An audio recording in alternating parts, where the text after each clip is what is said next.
So today I'm going to talk about our pull-up progression. Now when we're working through our pull-ups, this is a box that has to be checked for all of our athletes despite their sport, because it's a movement that's going to demonstrate the athlete's ability to just move their total body weight. That's going to ensure that their shoulders, their rotator cuffs, their wrists, their forearms, everything is strong.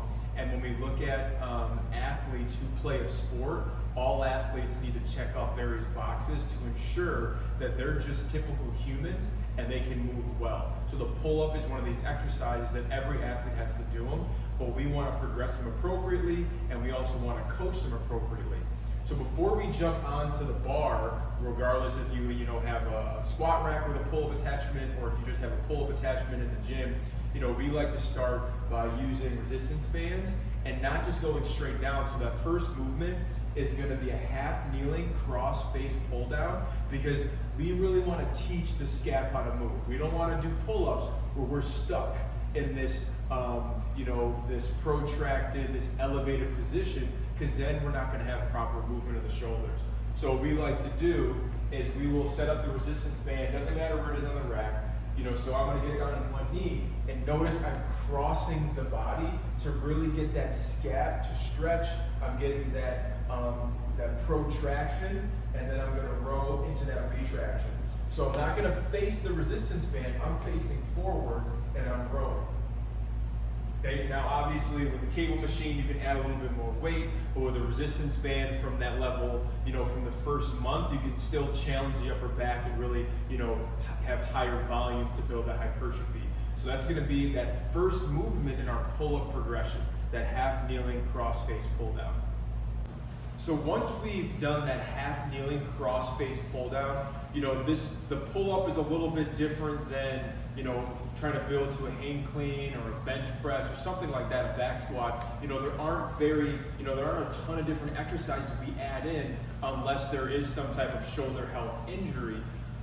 Because then when we get to the pull up, we can just add assistance so athletes aren't just lifting with their full body weight. So what we do then is we will gravitate towards a resistance band.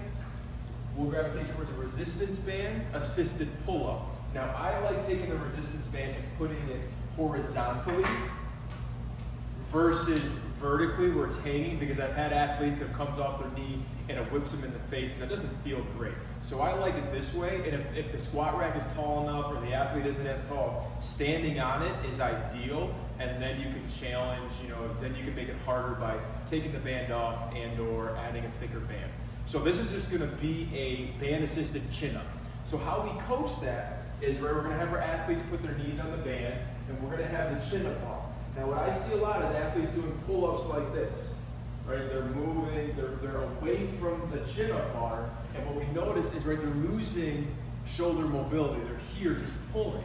Now, if someone has a really bad shoulder and trying to get full flexion, which is causing the arch the low back, is an issue, then we may adjust. We might stick to some type of resistance band high to low row where they're not getting full shoulder flexion. But if we have an athlete that's healthy, we want to teach them how to do that chin up the right way. So when we're here, I don't want to pull up where I'm back here, and when I come up, I don't want to just stop halfway. I want to get full range of motion.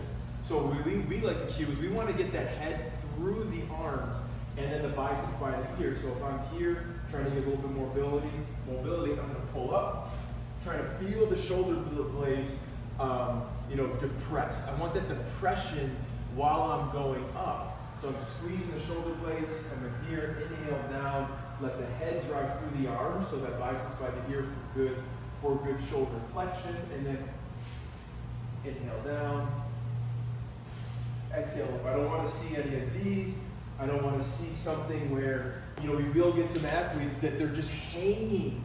They're just pulling their arms out of their socket. So I want athletes to have control over that whole movement and not just dropping like a rock to where they're stressing their shoulder.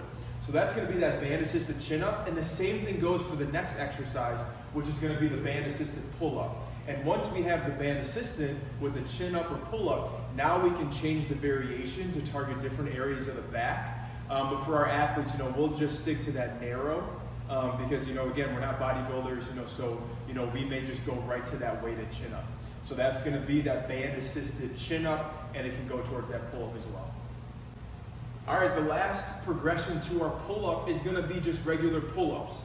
Okay, so we've gone from that half kneeling cross face pull down, then we've gone to some band assisted work. So once we see athletes are able to get 6, 8, 10, 12 solid pulls with the band, we will pull them off the band and see how many they get. I do believe that all athletes should be able to get 10 clean pull-ups.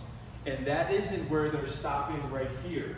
I want to see an athlete come all the way down with control and they're not swinging their legs, right? That may happen, but again, I want to see an athlete, if I'm going to pull up or chin up where I'm here and then coming up, coming down, control, up, down, and control. That's going to demonstrate adequate strength.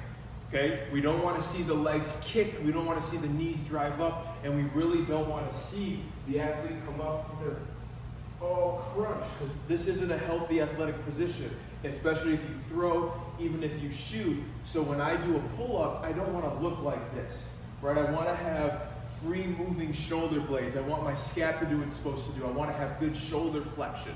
So that's why we really take pride in progressing appropriately and not just having our athletes jump to the chin-ups and see what they can do without assistance, because then their form gets compromised, their ability and their sport gets compromised. And this is where we have that argument of should athletes be training and lifting weights? Well, if you do it with good technique and healthy movement, it's going to apply to your sport and you're going to see the benefits. So just to recap, our progressions are the half kneeling cross face pull down, then we go to band assisted chin-ups focusing on tempo, inhale down, exhale up, making sure we're getting full shoulder flexion, making sure we're not aggressively arching the back, making sure we're not yanking those knees up to the chest, making sure we're not rounding the shoulders. We feel the scap elevate and also depress. We feel the scap retract and also get that stretch where there's a little bit of protraction.